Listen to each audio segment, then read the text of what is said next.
अर्थ एक ऐसा प्लेनेट जहाँ पर हम इंसान लाखों करोड़ों सालों से रहते आ रहे हैं। लेकिन क्या कभी आपने तारों की तरफ देखते हुए ये सोचा है कि क्या हमारी यूनिवर्स में अर्थ जैसा ही कोई प्लेनेट हो सकता है? तो आपके इस सवाल का जवाब है हाँ मेरे दोस्तों, क्योंकि नासा ने अर्थ जैसे दिखने वाले प्लेनेट को ढूंढ निकाला है जिसका नाम है केपलर 452b, जिसको साइंटिस्ट अर्थ 2.0 भी कहते हैं। तो इस वीडियो में हम इसी नासा द्वारा खोजे गए दूसरे प्लेनेट के बारे में जानेंगे कि ये अर्थ 2.0 प्लेनेट पृथ्वी से कितना बड़ा है, इस ग्रह की पृथ्वी से कितनी दूरी है, और ये अर्थ 2.0 अपने सूर्य का एक चक्कर कितने दिनों में पूरा करता है, और क्या इस अर्थ 2.0 प्लेनेट पर हम इंसानों के रहने के लिए उपयुक्त संसाधन मौजूद हैं या नहीं। तो इसलिए इस वीडियो में लास्ट तक बने रहना। नासा ने अर्थ 2.0 प्लेनेट की खोज कैसे की? नासा ने 2009 में केपलर मिशन की शुरुआत की थी।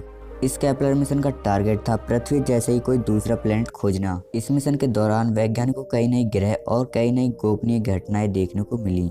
ऐसे में अमेरिका स्पेस एजेंसी यानी कि नासा ने दूसरी पृथ्वी ढूंढने का दावा किया और इस प्लेनेट का नाम केपलर 452b रख दिया गया। और नासा का कहना है कि ये ग्रह सोलर सिस्टम के अंदर ही है और इस अर्थ 2.0 पर पृथ्वी की तरह ही बड़ी बड़ी चट्टानें और पेड़ पौधे हैं। और ये अर्थ 2.0 प्लेनेट अपने तारे से उतनी ही दूर है जितनी दूर सूरज से हमारी पृथ्वी, और यहाँ का वातावरण भी सामान्य है जिससे यहाँ पर पानी और जीवन होने का भी अनुमान लगाया जा रहा है।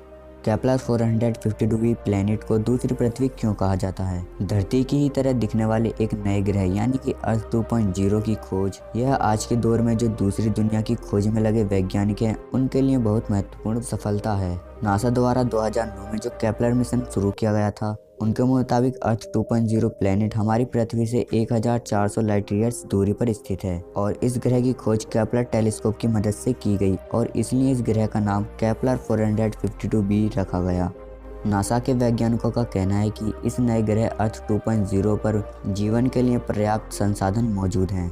इस केपलर 452b ग्रह पर हमारी पृथ्वी की तरह ही ज्वालामुखी, समुद्र और पेड़ पौधे भी हैं और इस प्लेनेट की ग्रेविटी फोर्स हमारी पृथ्वी से 2 गुना है। और इस अर्थ 2.0 प्लेनेट का साइज और शेप हमारी पृथ्वी के लगभग सामान्य ही है और ये प्लेनेट अपने सूर्य का चक्कर 385 दिनों में पूरा करता है और वहीं हमारी पृथ्वी 365 दिनों में सूर्य का एक चक्कर पूरा करती है। और यह ग्रह हमारी पृथ्वी की तरह ही ना तो ज़्यादा ठंडा है और ना ही ज़्यादा गर्म, इसलिए इस प्लेनेट को दूसरी पृथ्वी कहा जाता है। और वैज्ञानिकों ने यह अनुमान लगाया है कि भविष्य में हम इंसान भी इस प्लेनेट पर रह सकते हैं और हमें एक नए प्लेनेट यानी कि अर्थ 2.0 पर रहने का मौका मिल सकता है। लेकिन आपके मन में ये सवाल तो जरूर आ रहा होगा कि अगर इस प्लेनेट पर रहने के लिए उपयुक्त संसाधन मौजूद हैं तो क्या इस प्लेनेट पर कोई दूसरी एलियन सभ्यता तो नहीं रहती होगी?